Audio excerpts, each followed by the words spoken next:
সম্মানিত দর্শক শ্রোতা, আসসালামু আলাইকুম। আশা করি যে যেখানে আছেন ভালো আছেন, সুস্থ আছেন।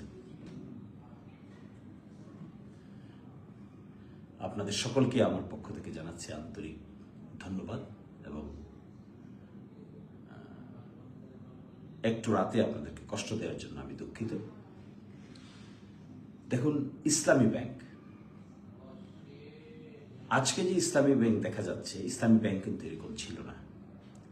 ইসলামী ব্যাংক যারা প্রতিষ্ঠা করেছেন, কি কষ্ট, কি পরিশ্রম, কি সাধনা করে এটি তৈরি করেছেন, তার গল্প গাথা আমরা জানলে, যারা ইসলামী ব্যাংক দখল করেছেন, দখল করতে চান, তারা বুঝতে পারবেন যে কাদের রক্ত মাংসের আপনার আঘাত হচ্ছেন। এই প্রতিষ্ঠাতা যারা করেছেন, প্রতিষ্ঠা করেছেন যারা, তাদের গল্প শুনেছি আমরা, তাদের সঙ্গে কথা বলেছি। এক সময় ছিল আমাদের দেশে ইসলামী ব্যাংকিং সিস্টেম বলতে কেউ কিছু বুঝতো না, কেউ কিছু জানতো না।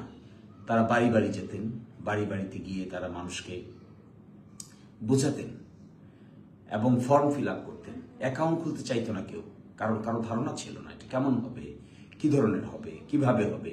কিন্তু সে অ্যাকাউন্টগুলো খুলে তারা আস্তে আস্তে মানুষকে বুঝিয়েছেন এবং একজন তো বর্ণনা দিয়ে বলেছেন যে খালি পায়ে হেঁটেছেন, মানুষের বাড়িতে গিয়েছেন, রিক্সা ভাড়া ছিল না। সারাদিন কাজ করতে করতে এমন হয়েছে যে লেখার মতো কোনো কম্পিউটার ছিল না, হাতে লিখতেন, খাতা কলম নিয়ে মানুষের বাড়ি বাড়িতে দৌড়েছেন এবং রূপসা স্যান্ডেল পায়ে দিয়ে তারা এক বাড়ি থেকে আরেক বাড়িতে গিয়েছেন, এক ঘর থেকে আরেক ঘরে গিয়েছেন, একজন গ্রাহকের কাছ থেকে আরেকজন গ্রাহকের কাছে গিয়েছেন আমানতদেরকে বোঝানোর জন্য যে এটা বেনিফিশিয়াল ব্যাংক।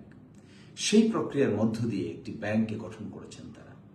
এবং একজন আমাকে এটাও বলেছেন যে প্রাথমিকভাবে কাজ করতে করতে করতে করতে রাত হয়ে যেত, বাড়ি যেতাম, বাড়ি গেলে গৃহিণী জিজ্ঞাসা করতো বাজার কোথায়। তখন উত্তর দিয়ে তিনি বলছেন, ভুলে গেছি। আসলে ইসলামী ব্যাংকের কল্যাণ ছাড়া মাথায় কিছুই ছিল না।